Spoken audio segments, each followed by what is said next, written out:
केंद्रीय मंत्री साध्वी निरंजन ज्योति के पक्ष में चुनावी जनसभा को संबोधित करने आए मुख्यमंत्री योगी आदित्यनाथ ने अपने भाषण में राष्ट्रकवि सोहनलाल द्विवेदी का नाम लेकर शुरुआत किया। उन्होंने बिंदकी तहसील के जुनिया कस्बे स्थित एक इंटर कॉलेज के मैदान में जनसभा को संबोधित करते हुए कहा कि 4 चरण का चुनाव हो चुका है और 3 चरण का चुनाव होना बाकी है। इंडिया गठबंधन अभी से मोदी के जीत को लेकर डर गई है। जनसभा को संबोधित करते हुए कहा कि देश की जनता फिर से मोदी को लेकर आ रही है, क्योंकि अब की बार 400 के पार मोदी सरकार बनाने जा रही है। उन्होंने कहा कि देश को मोदी ने आगे बढ़ाए, देश की सीमा की सुरक्षा को बढ़ाया है, मेडिकल की व्यवस्था किया और हर घर में जल नल की व्यवस्था किया। उन्होंने कहा कि बुंदेलखंड जाने के लिए फतेहपुर के रास्ते से जाना होगा और बुंदेलखंड से अयोध्या जाने के लिए भी रास्ता पड़ता है। उन्होंने सपा सरकार पर हमला बोलते हुए कहा कि सपा सरकार में फतेहपुर जिले में खूब खनन चरम पर हुआ, युवाओं के हाथ में तमंचा पकड़ा दिया गया और लड़कियों सुरक्षित नहीं थी, आए दिन हत्या हो रही थी, गुंडे माफियाओं का राज था। उन्होंने कहा कि मोदी जी हमारे नेता हैं और मोदी जी ने जो किया है वह काम किसी धर्म जाति का चेहरा देखकर नहीं किया, बल्कि सभी के लिए काम किया। उन्होंने कहा कि प्रधानमंत्री नरेंद्र मोदी ने लोग तो सुधार दिया, अब तो परलोक भी सुधार दिया। भगवान राम को स्थापित कराकर अयोध्या में भगवान राम ने 105 सालों बाद अपना जन्मोत्सव मनाया और विराजमान किया। उन्होंने कहा कि भाजपा की सफलता पर कांग्रेस व इंडिया गठबंधन पागल हो गए हैं। फतेहपुर में मैं 4 बार आ चुका हूं और सपा को सभा करने के लिए जगह नहीं मिल रही, क्योंकि सड़क पर निकलने से डरते हैं। उन्होंने कहा कि केजरीवाल ने जब से भ्रष्टाचारी कांग्रेस का साथ किया है, उसी तरह केजरीवाल खुद भी भ्रष्टाचार में लिप्त हो गए और जेल जाने के बाद बाहर आए तो सत्ता जाने का डर सता रहा है। गठबंधन के साथ प्रेस कॉन्फ्रेंस कर गरीबी हटाने की बात करते हैं, लेकिन 54 साल में कुछ नहीं किया। जनसभा में भाजपा जिला अध्यक्ष मुखलाल पाल, जिला पंचायत अध्यक्ष अभय प्रताप सिंह, जहानाबाद विधायक राजेंद्र पटेल, खागा विधायक कृष्णा पासवान, अयाज साहब विधायक विकास गुप्ता, बिंदकी विधायक जय कुमार जैकी सहित तमाम नेता मौजूद रहे। रिपोर्ट प्रवीण कुमार के साथ। ये जेल के साइड इफेक्ट का आपको आनंद से शांत भाव के साथ उपचार कराना चाहिए। और मैं तो आपको फिर यही कहूंगा, देश की आवाज यही है, जीतेंगे तो मोदी, जीतेंगे तो और आएंगे तो, क्योंकि जो राम को लाए हैं,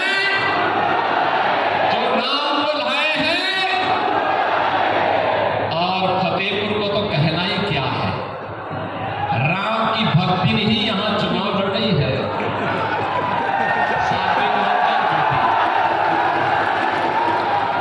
उन्होंने भी कभी सोचा नहीं था कि मैं विधायक बनूंगी, सांसद बनूंगी, केंद्रीय मंत्री बनूंगी। जीवन समर्पित किया प्रभु राम के चरणों में, जीवन समर्पित किया प्रभु राम के चरणों में, और राम जन्मभूमि आंदोलन से जुड़ी हुई है। राम जन्मभूमि आंदोलन के साथ जुड़ी रही। तब कोई चुनाव की बात ही नहीं करता था, तब तो एक ही संकल्प था, राम लला हम आएंगे। तब तो एक ही संकल्प था, कभी उन्होंने सोचा नहीं, कभी नहीं, एक बार सपने में भी नहीं सोचा था। संकल्प एक ही था कि मेरे प्रभु राम अयोध्या में फिर से विराजेंगे, इसके लिए चाहे हमें कोई भी कुर्बानी क्यों न देनी पड़े, हम लोग देंगे। और साध्वी निरंजन ज्योति उस परंपरा को आगे बढ़ाने वाली ज्योति है। और इसलिए फतेहपुर वासियों, वे विकास के लिए भी कार्य करती है, सनातन हिंदू धर्म के लिए भी उनका पूरा जीवन समर्पित है। उसके सब कुछ है, सनातन संस्कृति सब कुछ है, और भारत माता की सुरक्षा और भारत माता का सम्मान सब कुछ है। और ये जनता जनार्दन ही ईश्वर का रूप है। लोकतंत्र को बचाने के लिए इसकी सेवा ही अपने जीवन का उद्देश्य मानता है। और इसीलिए मैं आज आया हूं आपके पास, इसीलिए बहनों भाइयों मैं आपके पास आया हूं। इस भीषण गर्मी में, इतनी भारी तादाद में आपने हमें आश्वस्त कर दिया है कि यहां से जीतेंगे तो ज्योति निरंजन ज्योति जी ही जीतेंगे। जीतेंगे ना, लेकिन जीत सामान्य नहीं है। इस बार की जीत ऐतिहासिक होनी है। ऐतिहासिक कैसे? देखो, जब संकल्प की पूर्ति होती प्रत्याशित होना चाहिए।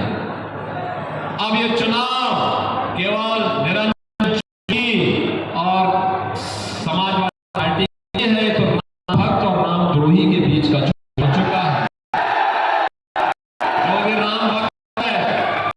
जो भी राम भक्त है वह इस बात को देखे कि आपका, आपके पूर्वजों का, आपकी पीढ़ियों का जो संकल्प है और संकल्प इन सब ने पूरा किया है और मोदी जी के नेतृत्व में पूरा किया है। इसलिए संकल्प को भी दक्षिणा के रूप में इतने भारी बहुमत से विजयी बनाना है। केवल कमल ही कमल, कमल ही कमल, कमल ही कमल दिखना चाहिए और पूरा फतेहपुर लोकसभा सीट पर, पूरे उत्तर प्रदेश में हर ओर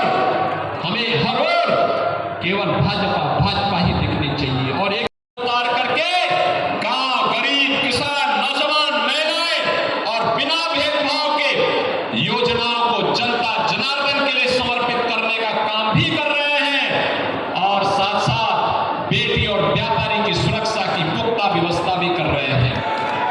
अयोध्या में रामलला का भव्य मंदिर के निर्माण में भी योगदान दिलवा रहे हैं। तो माफिया और अपराधियों का और दंगाइयों का राम नाम सत्य है की यात्रा भी निकाल रहे हैं। लेकिन आपने दिल्ली की सत्ता जिस उद्देश्य से हासिल की थी, याद करिए, आपने कांग्रेस के खिलाफ अन्ना हजारे जी के मिशन को कलंकित किया।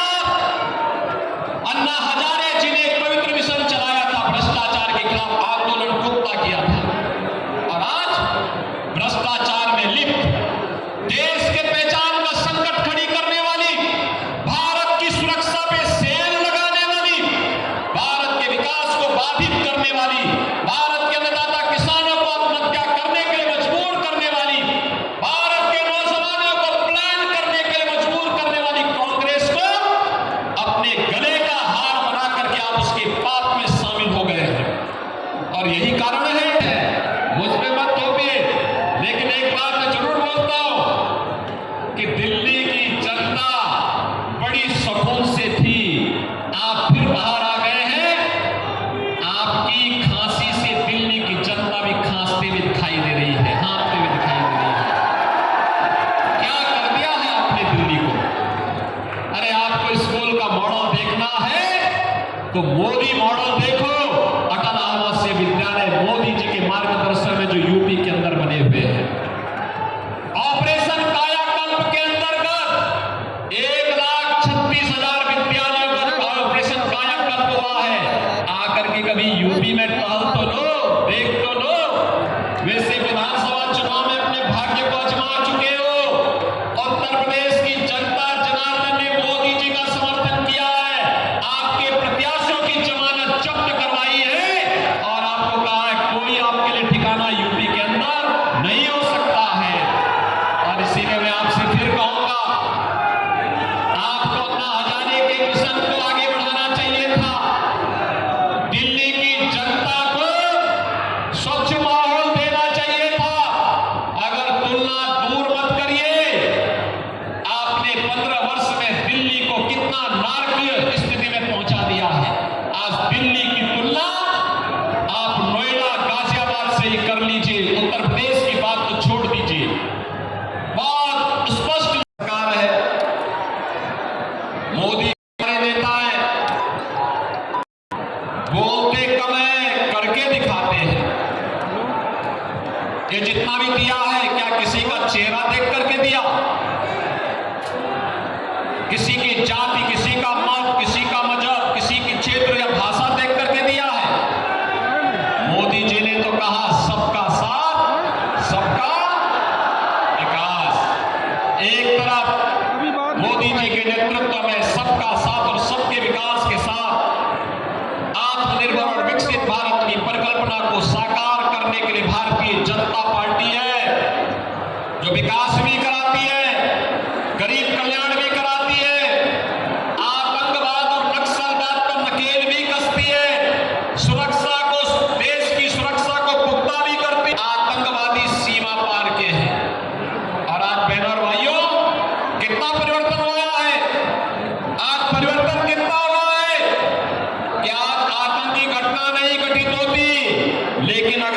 ये पटाखा भी जोर से फट जाए तो सबसे पहले पाकिस्तान सफाई देता है, कहता मेरा हाथ नहीं है। देश की दमक कैसे होनी चाहिए ये नेतृत्व पे निर्भर करता है, वह मोदी जी ने करके दिखाया है। और बहनों और भाइयों, लोग तो सुधर ही रहा है, पर लोग को सुधारने की भी गारंटी मोदी जी ने दे दी है, रामलला को अयोध्या में विराजमान करके कर दिए ना। आप मुझे बताओ, जिसने